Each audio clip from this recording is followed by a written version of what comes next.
So today is November 29th, 2011. This is AP Statistics of Berkeley High School. And we're going to do a little bit of analysis. We're going to say, what did we find out from that activity yesterday? What do we conclude based on all that we've seen? Well, I have a couple of things. What do you think was the breakdown of red chips to overall chips, or green chips to overall chips? 50%. They were in those bags yesterday. Paul, you have an opinion? I know you have an opinion. 50%. 50%. Tell me more. I just kind of guessed because it's the over many trials. Over many trials, which is also always a good way to start with anything having to do with probabilities. Over many trials, it looks like The highest frequency was about about 50%. 50%. Okay? Any other opinions?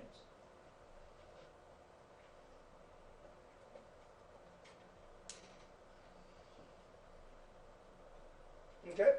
No other opinions? Paul? You're correct. The percentage of chips in either of the bags, the percentage of green chips in that bag was 50%, or 100 out of 200 chips, and the same thing was true of the red bag. All right? Now, what's interesting is the world in which we live is this. The world appears to us like a big bag of chips, and we don't know what percentage is in that bag. And in the real world, what ends up happening is we only get one draw out of that bag. Now, this isn't one draw. This is what essentially every single person did one draw themselves. Between you and your partner, you got two draws. So essentially, this is 30-some draws out of the bag. But in the real world, what happens? Do you draw multiple times from the bag? No, you draw once, and you make a conclusion. And sometimes that draw may lead you astray. What team got the draw? You got 20% either red or green chips. Chips. Chips. It was 0 too. What's that? It was 0 yesterday too. There was a 0 yesterday. Okay? But if you get 20%, what do you think your conclusion would be? Yeah, there's about 20% green chips in there. How far is that away from the truth? How 30 percentage points away from the truth. But this is what we do all the time. We do this all the time. We do samples, and then we try to make a conclusion about how the world is.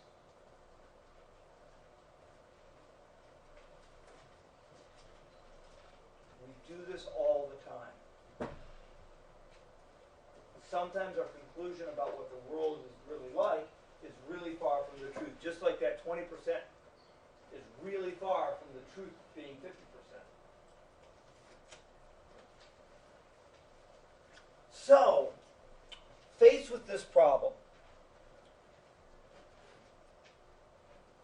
that the way we interpret the world is through sampling, and a conclusion, oh my gosh.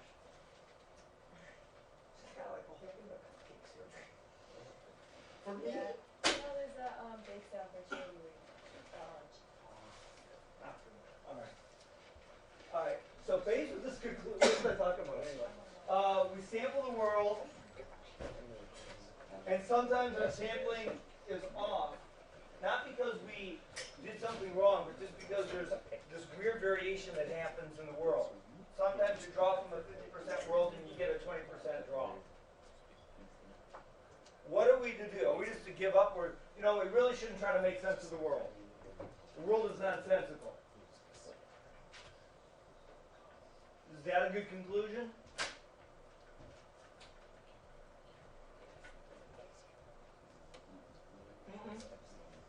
Not a good conclusion. Why not, Jason? Doesn't seem right, like we should give up trying to make sense of the world. Okay? Alright, so what's another way to attack this problem then?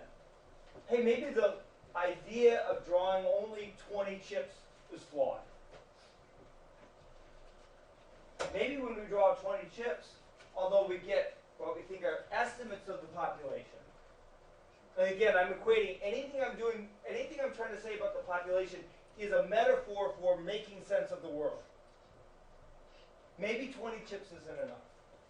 Maybe there's a better way to do sampling. Now, hopefully when we did sampling, it was random.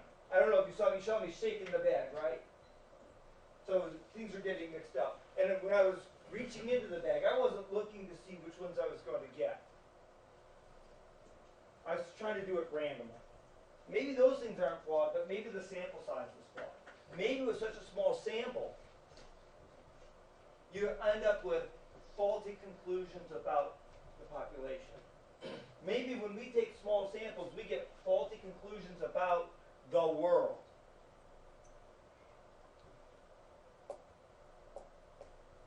Problem is, as humans, we do this all the time.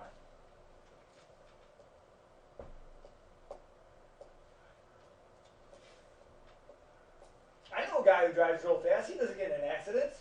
Driving fast isn't hazardous. I know this person who texts while they drive. They don't get in accidents. Texting isn't dangerous. Do you hear the small sample problem inherent in those explanations of the world? Here's this guy that smoked. He didn't get cancer. He lived till he was 95. Smoking's okay. But we know differently on all three of those cases, right? Or at least I hope you know differently. Anecdotal evidence, ones that are based on sample sizes of size 1, is inherently bad to try to make sense of the world. What I'm going to ask you to do is not make big judgments about the world based on sample size 1. In this example, sample size 20 still isn't quite big enough for us to make really good guesses of what's going on at the world level, at the population level. Let's not use sample size 20. Do you remember the story about aspirin being proved to reduce the chances of heart attacks and stroke? Do you remember what their sample size was? 22,000. There's a good sample size. Now, I don't think Jacob has got the ability to pull a sample size of 22,000 out of his pocket. But let's just say this.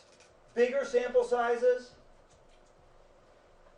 lead to better conclusions. Can we say that?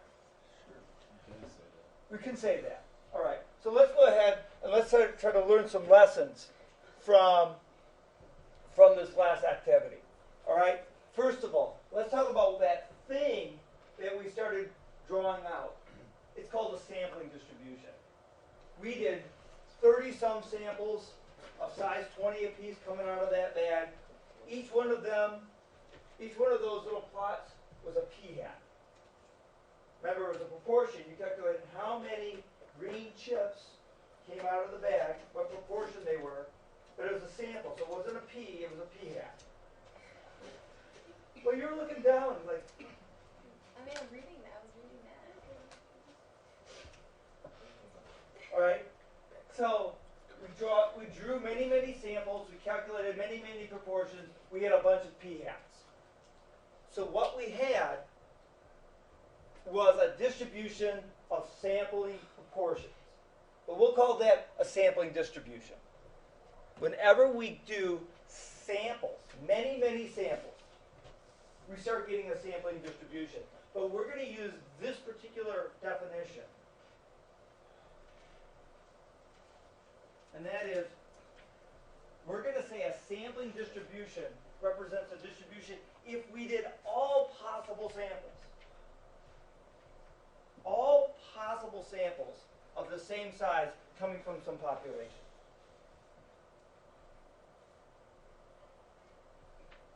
Now, we didn't do all possible samples. We did 30-some samples. That's not everything.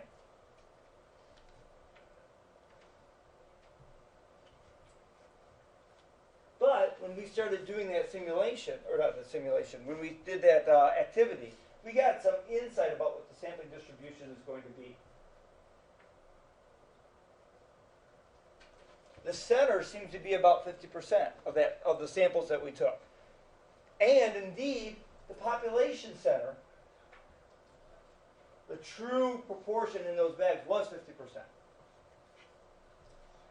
The shape of that distribution looks somewhat uniform, maybe. And maybe that's true if we took every single possible sample. So what we'd like to think about at this point is making a really big leap. We did 30 samples. What if we took enough that we got every single combination of chips that were in that bag? That's a lot of samples. But if we could do that and map out all those p-hats, we get a sampling distribution. Okay? Let's do that again with another idea. What if I wanted to know what the average height of Berkeley High School students are? 1,300 students. I could measure every single one of them and get the average height. Or I could sample. Again, I'll throw out 20. I could sample 20 people. And if I sample 20 people, I can find the average of those things, of those 20 people. Let's make sure we understand the notation. I sample 20 people, I find their average height. What do I have? An X bar or a mu? Kyle Braun says mu. He's a smart guy. But not in this case. Remember, X bar is a sampling mean. Yeah, you did. Okay, what is mu? If X bar is a sample mean, what do we call mu? Population mean.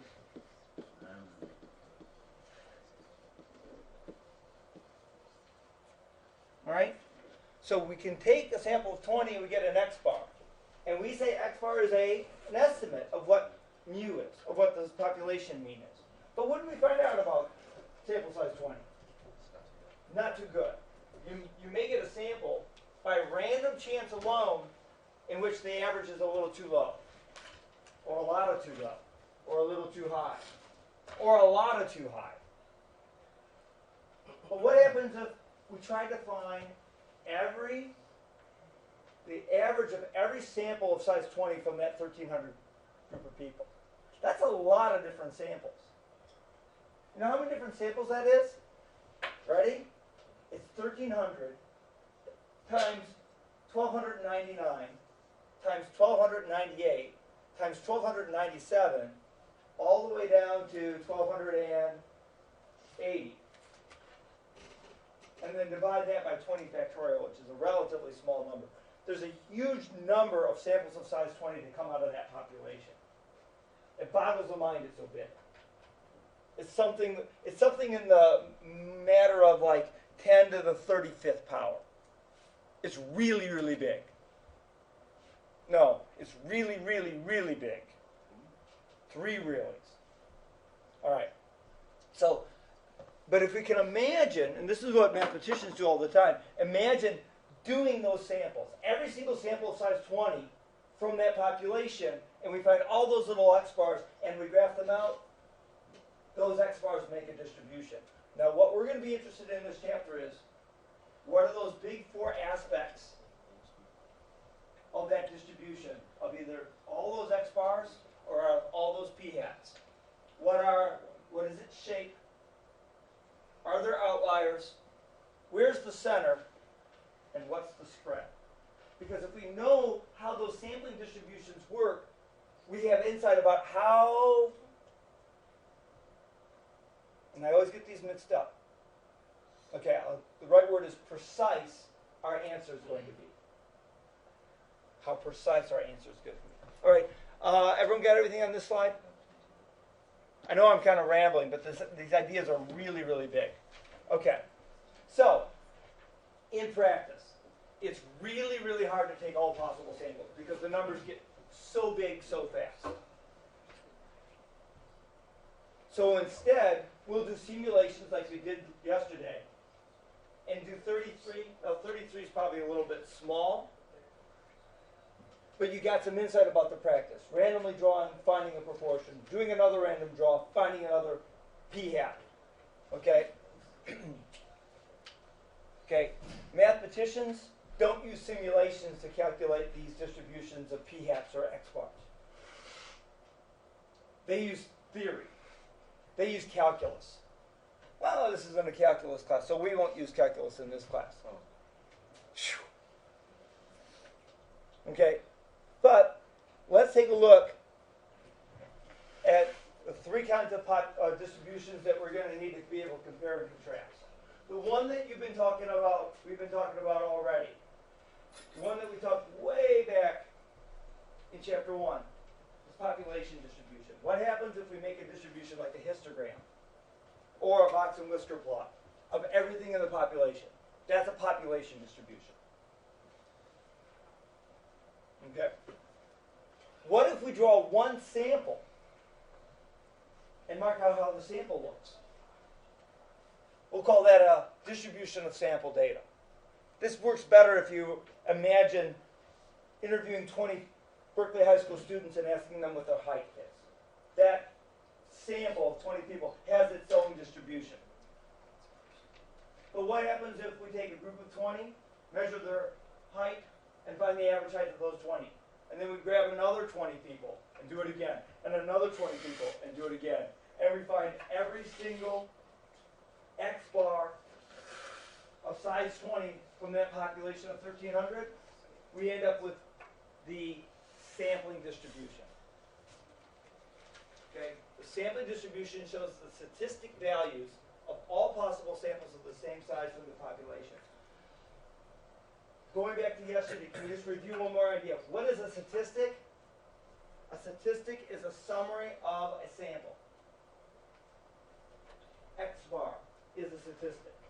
P-hat is a statistic. Oh, by another thing that we can say is a statistic. The standard deviation of a sample is a statistic. The lowest value that we get out of the sample, min, that's a statistic. The max is a statistic if we get it from the sample. Anything we draw from the sample and we conclude, we can summarize it using a number, that's a statistic. So although we're going to tend to focus on sampling distributions of p-hat and x-bar, we can do the sampling distribution of standard deviation. We can do the sampling distribution of mins and maxes, of Q1s and Q3s, of IQRs.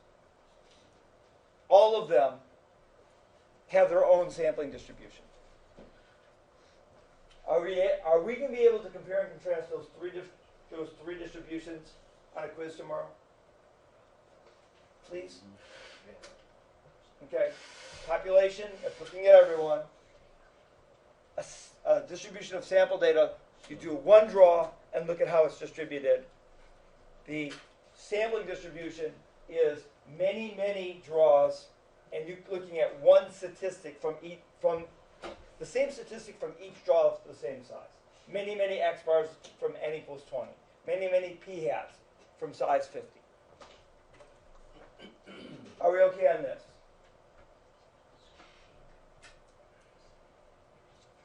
Paul, you ready? All right, let's go on. Okay? So, in yesterday's world, we had chips. Let's take the red bag. 50% of it was red, and 50% of it was black and blue. Right? And what happened? Paul and Mike, you pulled a sample. Kyle and Jacob, you pulled a sample. Cody and, who was Cody's partner? Megan, I think was your partner, right? You pulled a sample. In each of those samples are distributions of sample data. But when we started taking the p-hat from Mike and Paul's data, that one p-hat, and from Kyle and Jacob's data, that one p-hat, and from Cody and Megan's, and that one p-hat, and we start looking at all of those p-hats all together, we get the distribution of p-hats. So, population distribution, distribution of sample data, sampling distribution. Do you see the three different types of distributions we're talking about? We good there? Yeah? Okay. That seemed a little... It's the weather? It's all the rain? Imagine what it's like in Seattle. I'm sleeping all day. Sleeping. This weather describes how I feel. Did you see that? All right. That's a popular tweet. So, Oh, man. how trustworthy is the statistic as an estimate of the parameter?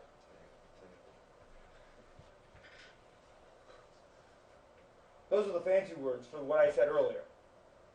How much insight do we get from that sample data to say what's really going on at the world level? And the answer is we get insight to the answer to this question by looking at the center, shape, and spread of the sampling distribution.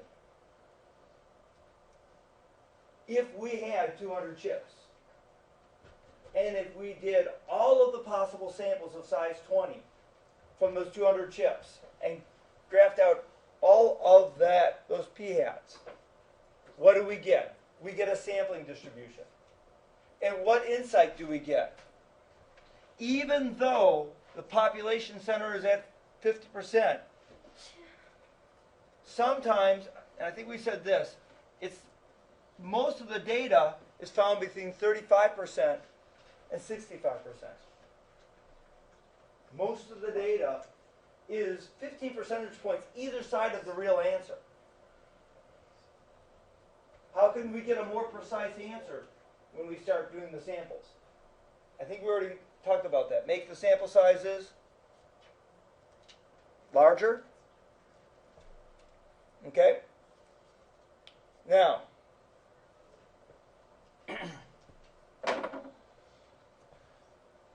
that's how we get the answer to be more precise. But in science class, you learned two words. What's the other one, Jessica? Accurate is the other word. What's the difference between precise and accurate? Well, I still have the beard. Let me stroke my beard and look thoughtful. What's the difference between precise and accurate? Precision and accuracy.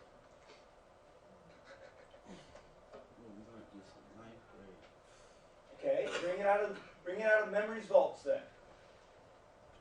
Difference between precision and accuracy.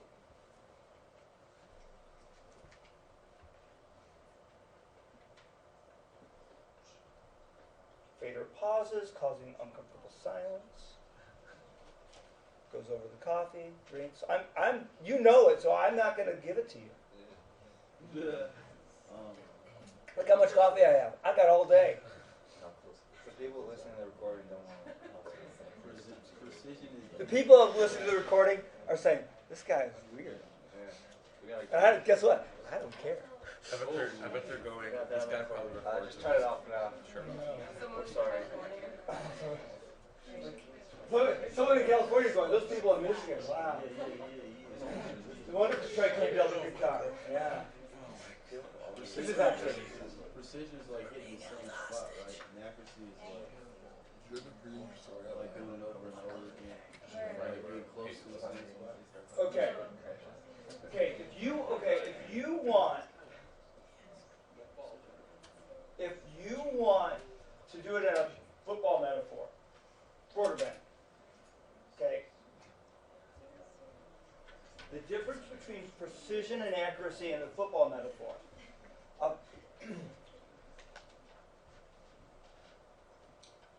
accuracy refers to how much variation there is in the passes.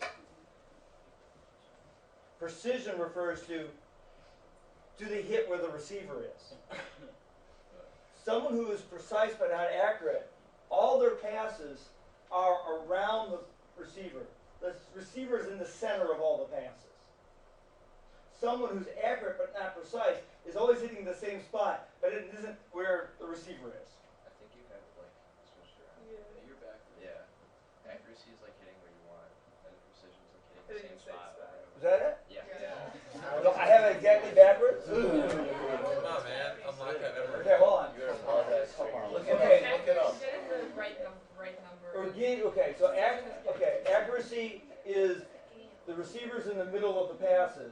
precision is there's a very little variation. And which one do you want? And the answer is you want both. You want both. You want both. Okay, so I got it backwards. Okay, so let's write it down so I don't screw this up. So accuracy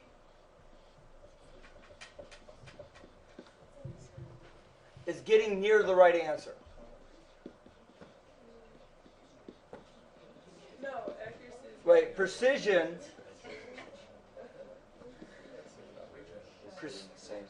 I can't even spell precision, can I? Is it P-R-E or P-E-R? P-R. Okay, precision is little variation.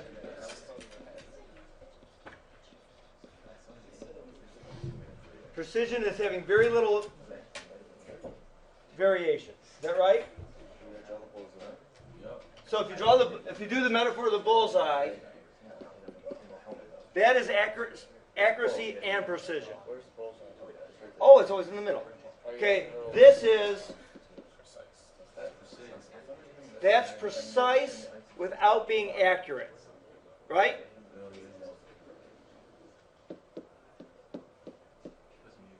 That is accurate without being precise.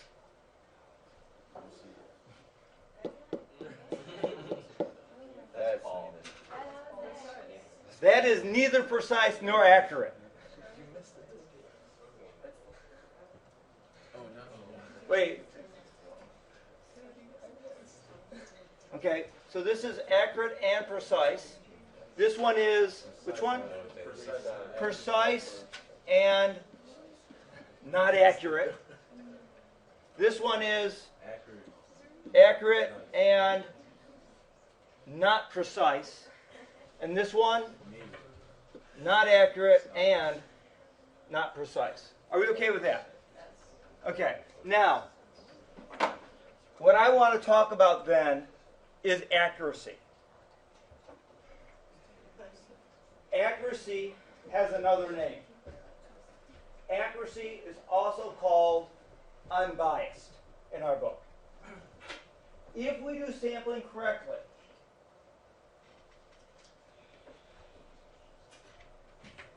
we are going to get answers that are around the right answers, but maybe not precise.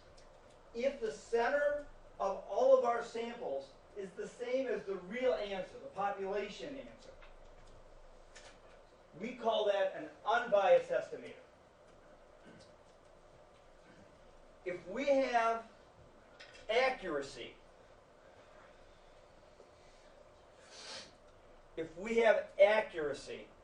we have an unbiased estimator. If we don't have accuracy, we'll call that a biased estimator. All right? Now, how could we have an unbiased estimator in yesterday's activities? What if I was looking in and I'm like, you know what, I really don't like the red chips, so I'll try to avoid the red chips as I'm going in there. That would be a biased estimator. All of a sudden, we're starting to, using that other definition, we're starting to systematically favor some other outcome. So, what we would like is when we do samples, we like our samples to be unbiased, because if our samples are unbiased, our answers are going to be more accurate. The other thing we want, of course, is our answers to be precise. And the way we handle precision is to have larger sample sizes. Right? Okay. So here is a sampling distribution from yesterday's activity, and the center of the sampling distribution is where the center of the population is. I'm going to declare this combination as being unbiased. When the center of the sampling distribution is the same as the center of the parameter I'm trying to estimate, then I call that an unbiased estimator. Okay, so here's our official definition. A statistic is used to estimate a parameter is unbiased if the mean of its sampling distribution is the same as the parameter you're trying to estimate. Yes, Katja? But how do you know if it's the same if you don't know one of them, but like your sampling is different? Okay. And that's a really great question. How do you know it's unbiased if we don't know what's going on at the population level, which we typically don't? And the answer is that's one of the big problems having to do with statistical research. Now, there are ways that you can look at data after the fact and say, we have indications of bias. For example, we do have good population level data because we do a census every 10 years, right? If I do a sample, and let's say the proportion of African Americans in my sample is lower than the census says is about the right proportion of African Americans, I may have an indication of a bias because I'm not sampling enough African Americans. If my sample has more females than the population data that I have suggests, we may have an indication of bias. So we can look at those kinds of things to say, oh, we got a problem, right? So everyone got that definition? A statistic is an unbiased estimator of a parameter if the centering of the sampling distribution of that statistic is the same as the parameter we're trying to estimate. Okay. May I go to the next slide, please? Okay. And of course, that describes center. Let's describe spread. We want low variability, which is another way of saying we want high precision. How do we achieve low variability / high precision? And the answer is increase sample size. So on the board right now, we have two histograms. One is the sampling distribution, many, many samples of size 100. And again, we're getting a bunch of different p-hats. Many, many p-hats every time we do a sample of size 100. But what happens if the sample size is increased to 1,000? We still get many, many p-hats, but in those many, many p-hats, there's less variability in those p-hats. They're more tightly packed around its center. We say that this one is more, what's the word again? I don't want to screw it up again. This is more precise. Is that correct? They're both centered at the population proportion. Both of these are accurate. And what's the other word that we're using for accurate? Unbiased. They're both unbiased, but if we have to choose between the two of them, we take the one that is more precise, which has less variability. All right. Now, if all it takes is bigger sample sizes to make things more precise, why don't we just have huge sample sizes?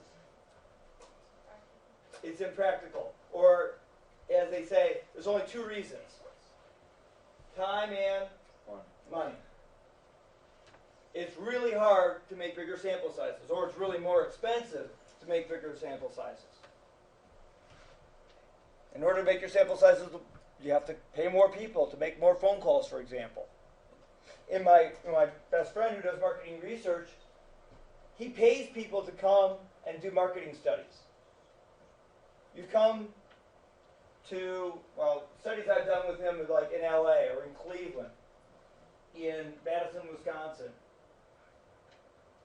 They send out letters. Say, hey, if you come and do this marketing research, you spend a couple hours with us, we'll pay you $60.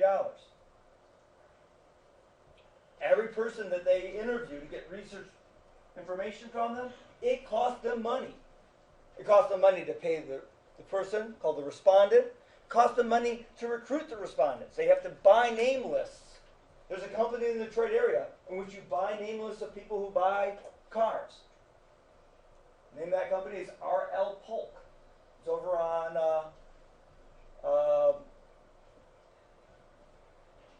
the Lodge, off the Lodge Freeway in Southfield. They got a big sign. It says Polk. That's what they do. They buy and sell name lists. It costs money to be more precise. All right. So, but in general, the variability of the statistic is the spread of its sampling distribution. The spread is determined primarily by the size of this random sample. Larger samples give smaller spread. Larger samples give more precision. The spread of the sampling distribution does not depend on the size of the population. You know what? Let me take out the red marker.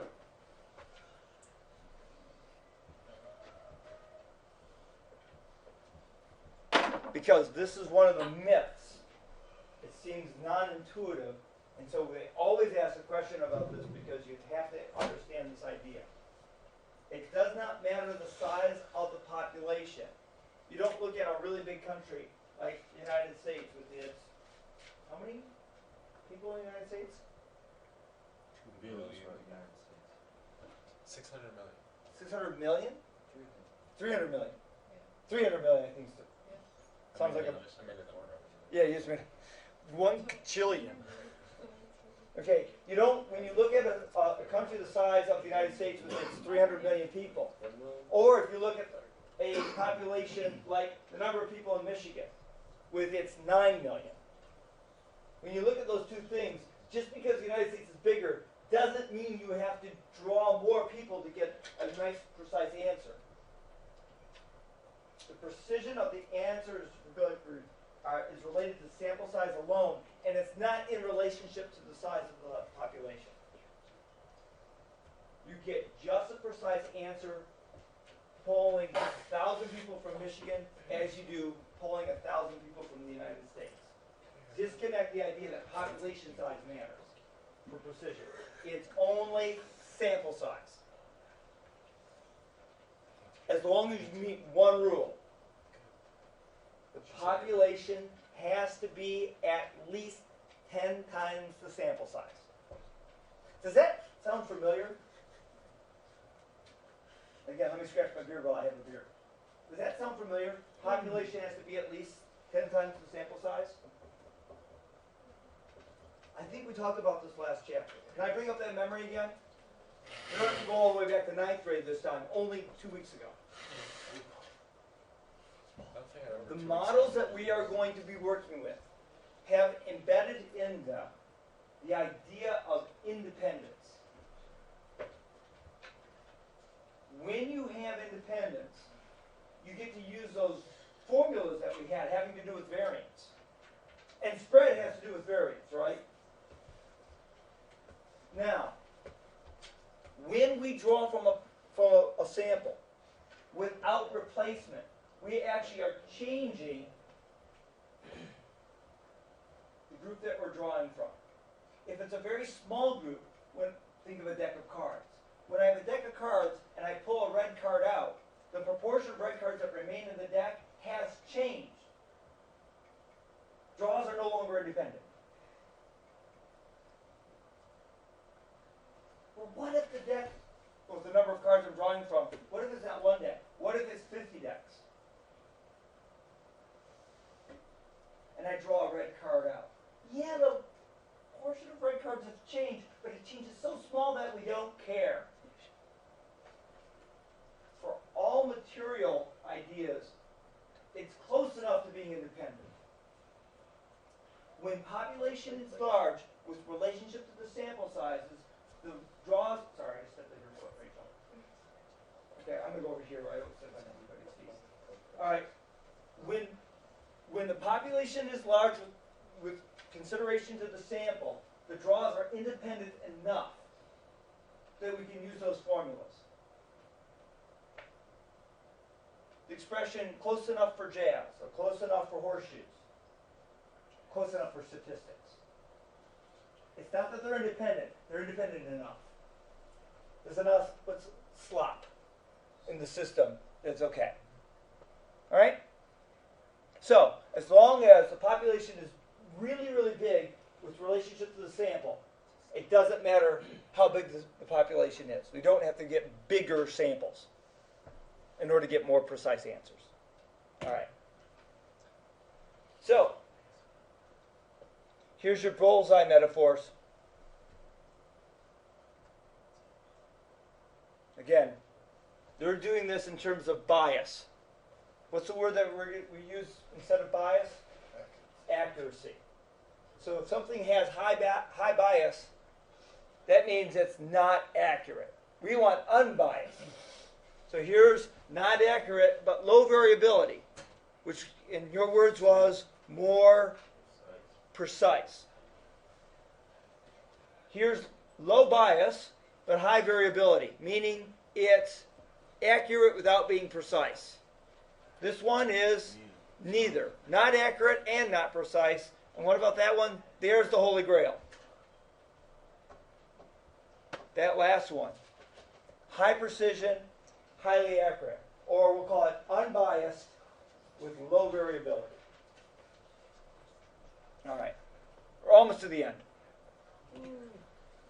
Okay. So again, bias means that the center of the sampling distribution is not the same as the value of the parameter that we're trying to estimate. Hey, I got a really, really precise answer, but it's totally wrong.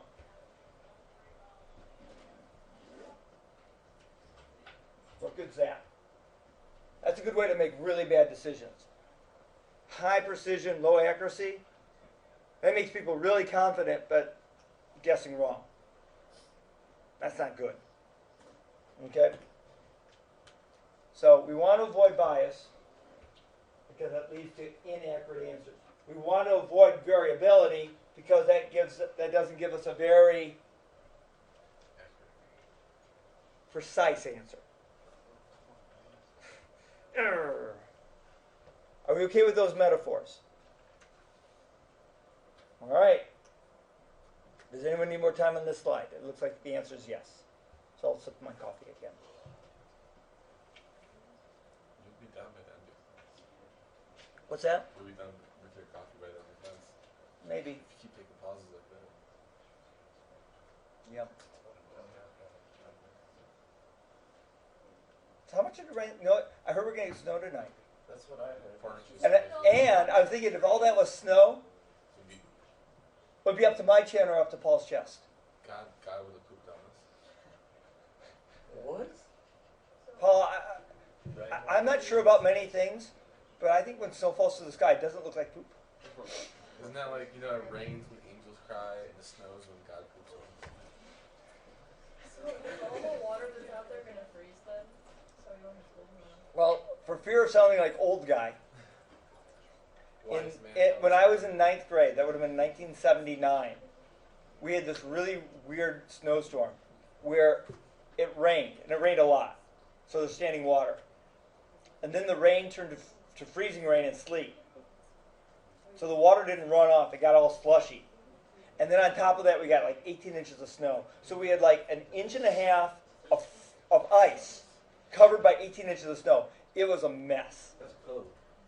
That's really Yeah, cool. and though. even cold. Well, it was until you tried to clear your sidewalk.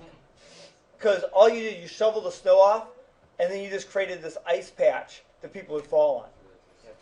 We used well, I call it an ice spud, but like a really long pick, and we were picking at the snow, picking at the ice, and it didn't melt. It got really, really cold after. So it's not like then the sun came out and it all melted. It was like that for like 3 weeks.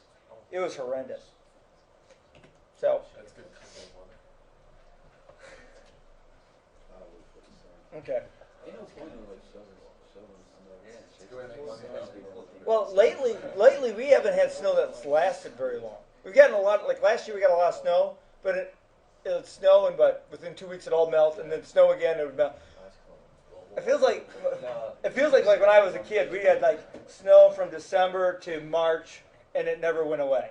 But That's how it used to be. that's how it used to be. Back in the day. All right, so let's finish this off. We're on the second to last slide. All right. So, last idea. Sampling distributions take on many shapes. Okay? The same statistic may have sampling distribution of different shapes depending on the population distribution and sample size. Okay? This is the first time we're gonna see this big idea, which is gonna show up from here to the end of the class. And that is, what happens? All right? Now, what is this? These are all sampling distributions from the same population using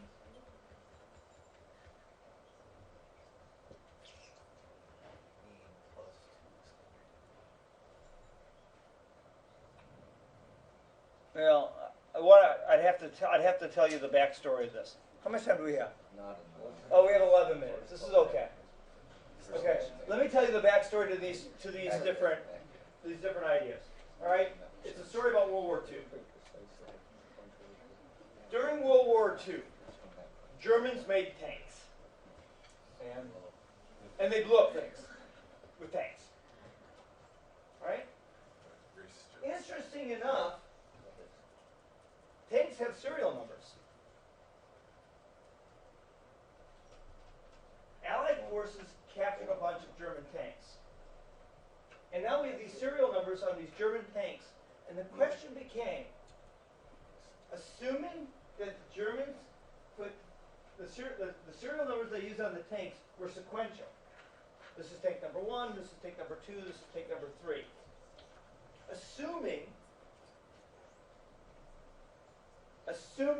that the serial numbers were sequential. And if you had the serial numbers of captured tanks, could you estimate the total number of tanks that the Germans had built?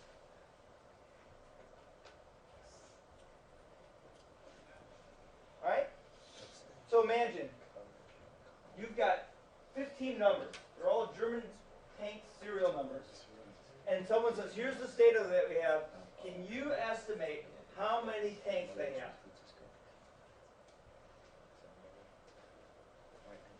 Now, what you have is there's a real number out there. Let's call it the population. The population has a max. Right? And you're trying to estimate that parameter. The max of a population. That's a parameter, isn't it? Well, here's one way that you might estimate that number. If you had a sample, if you took the maximum from your sample and added the minimum from the sample, that gives you a number. And maybe that is a good estimate of the total number of German tanks. Now, this is a simulation that they did with a particular piece of software. The number of German tanks actually is like 300 and, I don't know, let's call it 345. If you did many draws from that population and you added the max and min, you get that sampling distribution. Is that sampling distribution biased or unbiased? Is the center of that sampling distribution the same as the parameter that you're trying to estimate? Yeah, that's an unbiased. Does it have high variability or low variability? It's pretty spread out. Sometimes using this, you estimate as low as 100 tanks. Sometimes you estimate as high as 600 tanks. A lot of variability there. Look at the second one, the one called mean plus 2 standard deviations. That one. Would you call that a biased or unbiased estimation?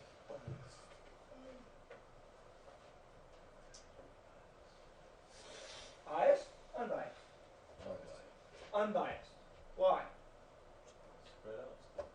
Okay, remember, bias is not a measure of spread. That's precision. That's the low variability that you're looking for.